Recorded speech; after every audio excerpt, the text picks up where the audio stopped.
ক্লান্ত যান্ত্রিক জীবন থেকে একটু শান্তি পেতে চলে এলাম আরাবল্লী পাহাড়ের কোলে ঘেরা ঐতিহাসিক শহর আজমির,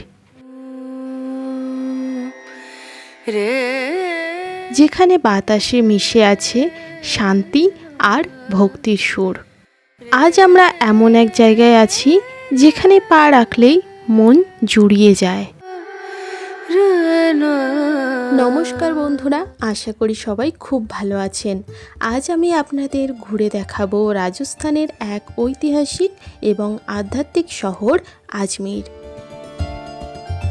তার সাথে থাকছে আজমির কিভাবে আসবেন, কোথায় থাকবেন, কি কি দেখবেন, খরচ কত হবে, থাকছে আরও বিভিন্ন তথ্যগুলি। তাহলে আর দেরি না করে চলুন শুরু করা যাক আজমির ভ্রমণ। এখন সময় ভোর 4টে আর আমরা এসে পৌঁছালাম আজমির জাংশন স্টেশনে। আজমির আসার জন্য কলকাতা থেকে কয়েকটি ট্রেন আছে, তার ডিটেলস দিয়ে দিলাম।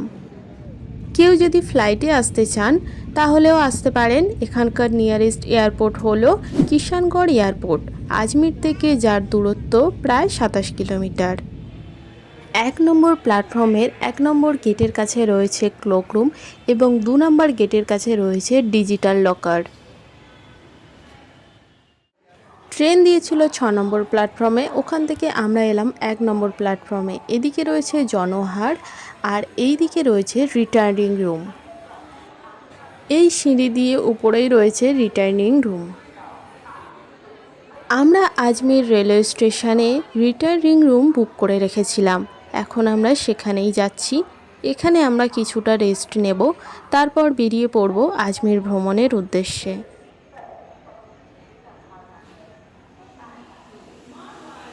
আজমিরে এসে থাকতে চাইলে আমি বলবো স্টেশনের কাছেই হোটেল নেওয়া ভালো। এখান থেকে যদি পুষ্কর যেতে চান বাস বা অটো সহজেই পেয়ে যাবেন। তাছাড়া খাওয়া দাওয়া এবং আজমির লোকাল সাইটসিংয়ের জন্য এখানে থাকাই বেস্ট। বেশ কয়েকটি হোটেলের ডিটেলস দিয়ে দিলাম, ভালোভাবে দেখে শুনে তবেই বুক করবেন, আর এখানে এসেও বুক করতে পারেন। এবার বলি কোথায় খাওয়া দাওয়া করবেন। দেখুন, এখানে স্টেশনের কাছে ভীষণই জমজমাট এলাকা, খাওয়ার দোকান প্রচুর আছে, তাই চিন্তার কোনো কারণই নেই।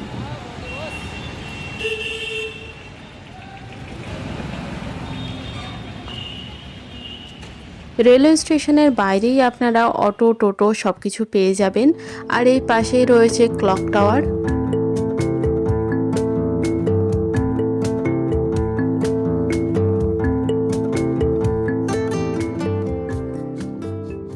আপনারা আজমির ভ্রমণ দরগা শরীফ থেকে শুরু করতে পারেন, অথবা ভ্রমণের শেষেও দরগা শরীফ দর্শন করতে পারেন।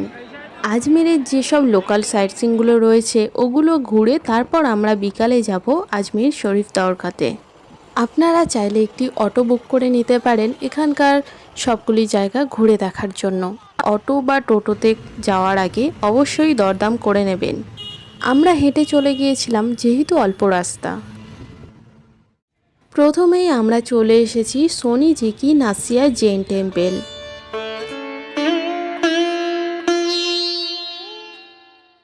রেলওয়ে স্টেশন থেকে দূরত্ব 1.2 কিলোমিটার। আপনারা চাইলে হেঁটে বা একটি অটো নিয়েও চলে আসতে পারেন, ভাড়া নেবে 50 থেকে 60 টাকা।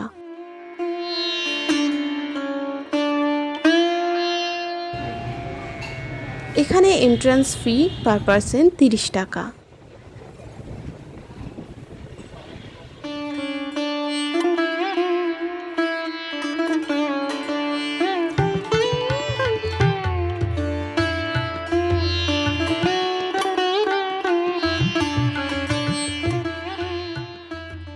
সোনি জি কি নাসিয়া একটি বিশ্ববিখ্যাত এবং স্থাপত্য শৈলীতে অনন্য জৈন মন্দির।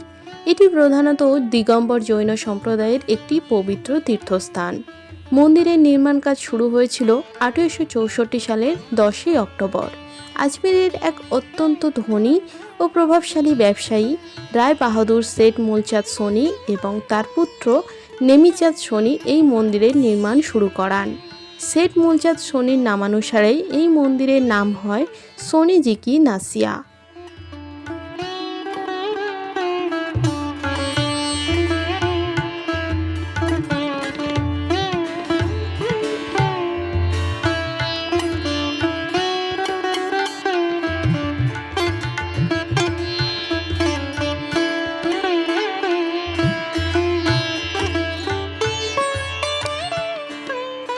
1865 সালের 26শে মে মন্দিরের গর্ভগৃহে ভগবান ঋষভদেবের প্রধান মূর্তিটি স্থাপন করা হয়।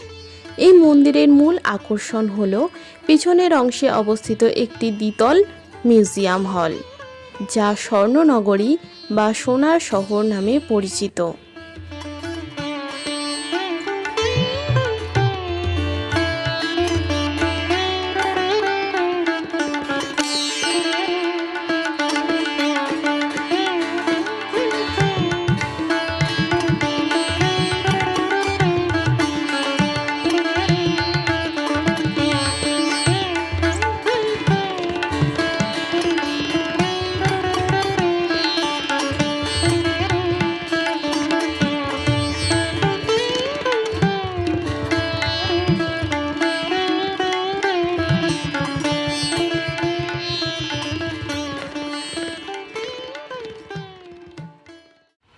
সোনি জি কি নাসিয়া থেকে 400 মিটার দূরেই রয়েছে আকবর ফোর্ট।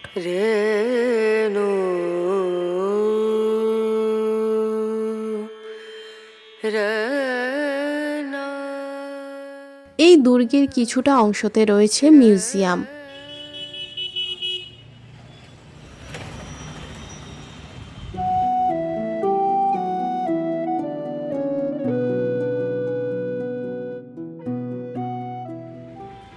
মিউজিয়ামটি প্রতিদিন সকাল 9:45 থেকে বিকেল 5:15 পর্যন্ত খোলা থাকে।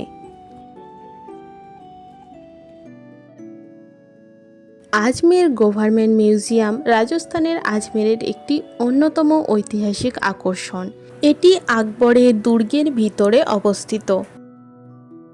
1908 সালে প্রতিষ্ঠিত এই মিউজিয়ামে রয়েছে এক্সকাভেশন গ্যালারি বা খননকার্য গ্যালারি। এই গ্যালারিতে রাজস্থানের বিভিন্ন প্রাচীন স্থান থেকে খনন করে উদ্ধার করা মূর্তি, প্রাচীন মুদ্রা, শিলালিপি ও ঐতিহাসিক নিদর্শন সংরক্ষিত আছে।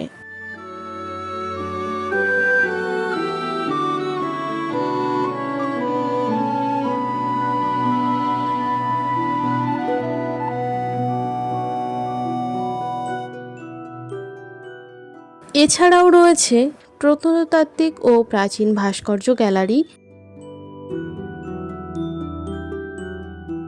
এখানে হিন্দু ও জৈন ধর্মের প্রাচীন ও মধ্যযুগীয় চমৎকার সব পাথরের ভাস্কর্য রয়েছে।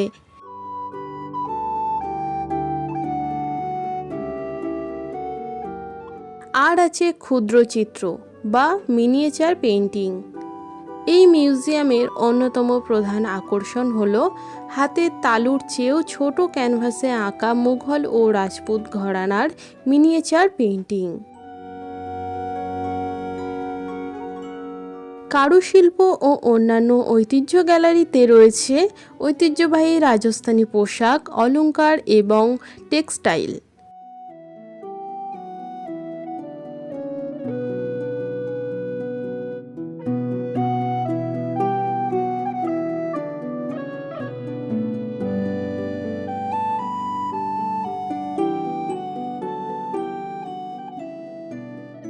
রয়েছে অস্ত্রাগার গ্যালারি।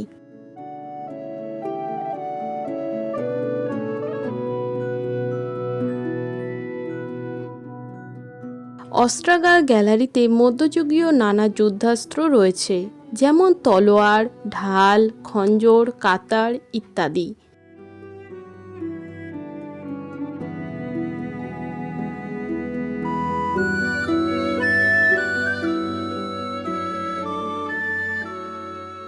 আরও রয়েছে প্রাচীন বন্দুক, কামান, তীর-ধনু, কুঠার। আরও রয়েছে ঐতিহাসিক লিপি ও মুদ্রা গ্যালারি। এই গ্যালারিতে খোদাই করা প্রাচীন শিলালিপি রয়েছে, যার মধ্যে পৃথ্বীরাজ চৌহানের আমলের লিপি অন্যতম। এছাড়াও প্রাচীন সোনা ও রূপার মুদ্রা এবং তামা খোদাই করা রাজকীয় দলিল এখানে সংরক্ষিত আছে।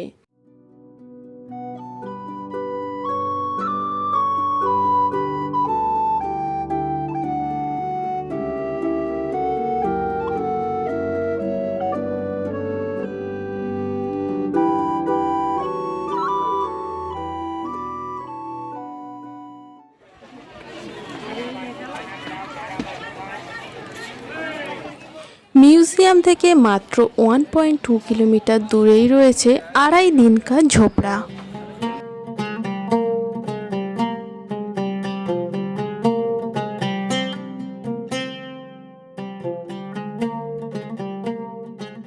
রেলওয়ে স্টেশন থেকে এর দূরত্ব 1.5 কিলোমিটার। এটি একটি ঐতিহাসিক মসজিদ। এটি ভারতের প্রাচীনতম এবং ইন্দো ইসলামিক স্থাপত্যের অন্যতম সেরা নিদর্শন। কুতুবউদ্দিন আইবক 1199 খ্রিস্টাব্দে মোহাম্মদ ঘুরির নির্দেশে এটি নির্মাণ করেন।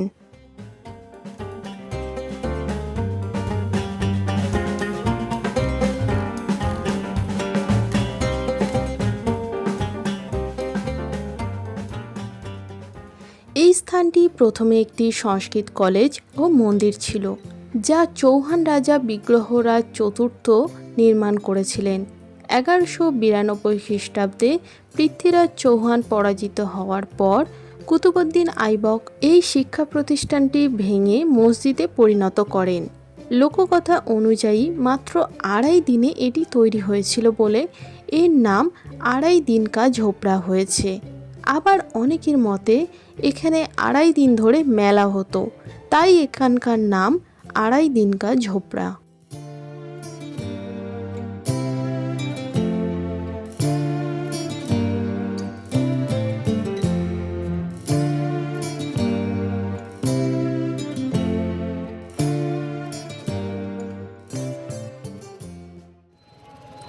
এরপর চলে এলাম দরগা শরীফ।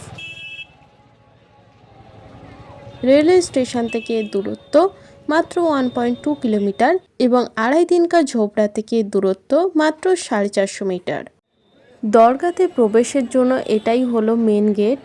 গেটের ভিতরে জুতো রাখার কাউন্টার রয়েছে, আপনারা ওই কাউন্টারে গিয়েই জুতো রাখবেন। বাইরে রাখলে কিন্তু জুতোটা আর ফিরে না পাওয়ার চান্সই বেশি। এই গেটের কাছে প্রচুর ফুলের দোকান এবং চাদরের দোকানও রয়েছে, আপনারা আপনাদের পছন্দ মতো কিনে নিতে পারেন। আমরা এখান থেকে ফুল কিনে নিয়েছিলাম। আজমির দরগা শরীফ হলো বিখ্যাত সুফি সাধক খাজা মঈউদ্দিন চিশতির পবিত্র সমাধি বা মাজার। ত্রয়োদশ শতাব্দীতে নির্মিত এই দরগাটি ভারতীয় উপমহাদেশে ইসলাম ও সুফিবাদের অন্যতম প্রধান কেন্দ্র এবং এটি সাম্প্রদায়িক সম্প্রীতির একটি অনন্য প্রতীক, যেখানে মুসলিম ছাড়াও সব ধর্মের মানুষ প্রার্থনা করতে আসেন। খাজা মঈউদ্দিন চিশতি তিনি 1142 খ্রিস্টাব্দে পারস্যের সিস্তানে জন্মগ্রহণ করেন এবং পরে মক্কা ও মদিনার উদ্দেশ্যে যাত্রা করেন। দ্বাদশ শতাব্দীর শেষের দিকে মদিনায় একটি আধ্যাত্মিক স্বপ্নের পর তিনি চিশতিয়া তরিকার সুফিবাদ প্রচারের জন্য ভারতে আসেন। তিনি রাজস্থানের আজমিরে স্থায়ীভাবে বসবাস শুরু করেন এবং তার সরল জীবনযাপন, মানব সেবা ও উদার বাণীর মাধ্যমে সর্বস্তরের মানুষের মন জয় করেন।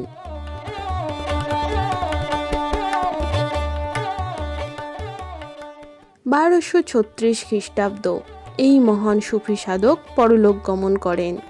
তার মৃত্যুর পর তার ভক্তদের কাছে এই স্থানটি একটি পবিত্র মাজারে পরিণত হয়। পঞ্চদশ শতাব্দীতে মালবের সুলতান গিয়াসউদ্দিন খিলজি এই মাজারের মূল সমাধিসৌধ এবং গম্বুজটি নির্মাণ করেন। মুঘল সম্রাট আকবর এখানে এসেছিলেন, এছাড়াও সম্রাট শাহজাহান, ঔরঙ্গজেবও এখানে এসেছিলেন। আমরা এখানে বিকেলে যেহেতু গিয়েছিলাম তাই প্রচুর ভিড় ছিল, আপনারা চাইলে সকালে দর্শন করতে পারেন, সকাল সকাল গেলে ভিড়টা একটু কম হতে পারে। দরগার আশেপাশে প্রচুর গলি রাস্তা রয়েছে আর ওই গলিতে রয়েছে প্রচুর জামা কাপড়, খাবারের এবং বিভিন্ন জিনিসের দোকান। দরগা শরীফ দেখার পর আনা সাগর লেক ঘুরে দেখতে পারেন। আনা সাগর লেকের দূরত্ব দরগা শরীফ থেকে প্রায় 5 কিলোমিটার এবং রেলওয়ে স্টেশন থেকে দূরত্ব প্রায় 4 কিলোমিটার। আপনারা একটা কাজ করতে পারেন, দরগা শরীফ দেখার পর ওখান থেকে রেলওয়ে স্টেশনের কাছে চলে যেতে পারেন। ওখান থেকে বাস বা একটা টোটো বুক করে নিয়ে চলে যেতে পারেন আনা সাগর লেক। এটি একটি অত্যন্ত সুন্দর এবং ঐতিহাসিক কৃত্রিম লেক। দ্বাদশ শতাব্দীতে চৌহান বংশের রাজা পৃথ্বীরাজ চৌহানের দাদু অর্ণরাজ চৌহান, যিনি আনারজি নামেও পরিচিত ছিলেন, তিনি এই লেকটি নির্মাণ করেন। তার নামানুসারে লেকের নাম রাখা হয় আনা সাগর লেক। মূলত স্থানীয় বাসিন্দাদের জলের অভাব মেটাতে এবং খরা মোকাবিলা করার জন্য লুনি নদীর ওপর বাঁধ দিয়ে এই বিশাল জলাধারটি তৈরি করা হয়েছিল। পরবর্তীকালে মুঘল সম্রাটরা এই লেকের সৌন্দর্যে মুগ্ধ হয়ে এর চারপাশে বেশ কিছু স্থাপত্য গড়ে তোলেন। সম্রাট জাহাঙ্গীর একটি সুন্দর বাগান তৈরি করেন, যার নাম ছিল দৌলতবাগ। বর্তমানে এটি সুভাষ উদ্যান নামেও পরিচিত।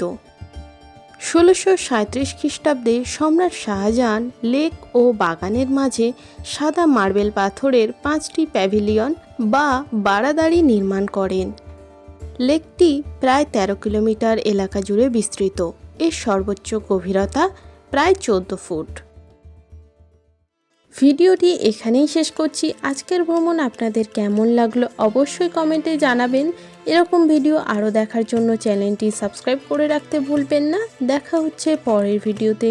ততক্ষণ আপনারা সুস্থ থাকবেন, ভ্রমণ করবেন।